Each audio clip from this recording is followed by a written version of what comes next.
3 महीने का टारगेट कर लो। अब तुम्हारे पास ये जून जुलाई अगस्त है, जिसने आगे बढ़ना है ना बेटा, उसने टाइम देना पड़ेगा, उसको अपनी स्टडीज पे अपने ऊपर काम करना पड़ेगा।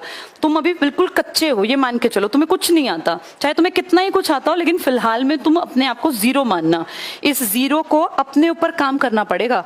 हर आदमी ना अपने आप को गढ़ता है, जो जितनी मेहनत करेगा, जितना ज्यादा सीखेगा, वो उतना बेहतर बनेगा। जिसके पास ज्यादा इंफॉर्मेशन होगी उसकी इज्जत भी ज्यादा होगी, क्योंकि जिसको पहले से बहुत सब कुछ पता है और वो और मेहनत कर रहा है, तो अपने आप कहीं ना कहीं एक स्टैंड बना लेगा। 3 महीने का टारगेट कर लो। अब तुम्हारे पास ये जून जुलाई अगस्त है, सितंबर फॉर्म भर दिया तुम लोगों ने सबने? अभी अगर फॉर्म नहीं भरा किसी ने, ऐसा कोई है, तो फॉर्म भर देना बेटा। फिर ये 1 साल बाद जाएगी बात, 1 साल बाद, क्या पता 1.5 साल बाद आए दोबारा फॉर्म, कुछ नहीं पता होता। जब मौका मिले तभी भर दो फॉर्म। अपने कपड़े सस्ते ले लो, जूते सस्ते पहन लो, कुछ भी कहीं भी इस चीज को कमी कर लो, पर पढ़ाई पे कमी मत करना, क्योंकि बेटा लाइफ अच्छी बनाने के लिए पढ़ाई बेसिक नीड है। कल अगर भविष्य अच्छा बनाना है ना, तो अब बेशक नॉर्मल कपड़े पहन लेना, कोई तुम्हारे कपड़े नहीं देखेगा। यहाँ तुम 4 टी-शर्ट में पूरा साल काट दो, किसी को मतलब नहीं है। लेकिन आज से 5 साल बाद अगर तुम सोचो कि 2 टी-शर्ट में मेरी जिंदगी कट जाएगी, तो वो बहुत टफ होगा। इसलिए मेहनत करो, 100 डेज का टारगेट बना लो। अगर 0 हो तब भी बहुत मेहनत करके अचीवमेंट हासिल की जा सकती है।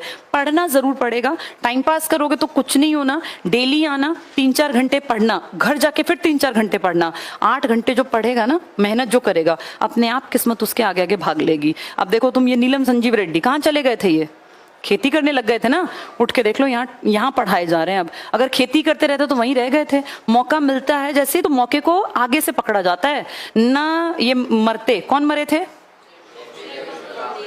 फखरुद्दीन अली अहमद। उनकी मौत को उन्होंने एक अपॉर्चुनिटी मान के कि यार दोबारा से मौका मिल गया, दोबारा आ गए। तो ये अपॉर्चुनिटी सबके हाथ में नहीं आती। जो सोचता है ना कि मुझे करके दिखाना है, उसके हाथ में आती है। तुम्हारे सामने अपॉर्चुनिटी है, 100 डेज का टारगेट बना लो। सितंबर में कई पेपर हैं बड़े बड़े। तुम्हारा कोई भाई बंधु हो जिसने 12वीं की हो इसी साल और उसकी एज 18 की हो अगर, तो वो भी फॉर्म जरूर फिल कर देना। इनके पेपर अब 3 महीने के अंदर अंदर ढेर पेपर हैं, हरियाणा के भी, नेशनल लेवल के भी। तो सबकी तैयारी एक जैसी। अब राष्ट्रपति पूछेंगे तो यही तो पूछेंगे। अब ये पेपर चाहे दिल्ली में आए, चाहे चंडीगढ़ पुलिस का भी फॉर्म्स भर देना, भर दिए थे। जिनकी हाइट हेल्थ ठीक हो, लड़के लड़कियों की, जिसका इंटरेस्ट हो, इंटरेस्ट ना हो तब भी बेटा फॉर्म भर देने चाहिए।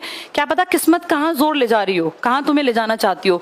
कई ऐसे ऐसे बच्चे हमारे पास पढ़ते थे जिनका टारगेट था टीचर बनना, टीचर की वैकेंसी नहीं आई 3 साल, उन्हें कहा दूसरा फॉर्म भर दो, दूसरा भर दिया, वहां लग गए, आज वहीं जॉब कर रहे हैं। टीचर की या किसी की वैकेंसी का कुछ नहीं पता होता, किसकी आएंगी किसकी नहीं। जहां जो मिलती हो ना नौकरी, एक बार पकड़ लो, आगे जाके छोड़ देना। एक स्टैंड तो बना लो, किसी के सामने ऐसे हाथ फैला के मांगना ना पड़े हर महीने का खर्चा। अपनी खुद की बाइक लेने लायक, अपनी खुद की स्कूटी लेने लायक, लाइफ अच्छी जीने लायक, इतना तो कम से कम कर ही जाना। ठीक है, चलो।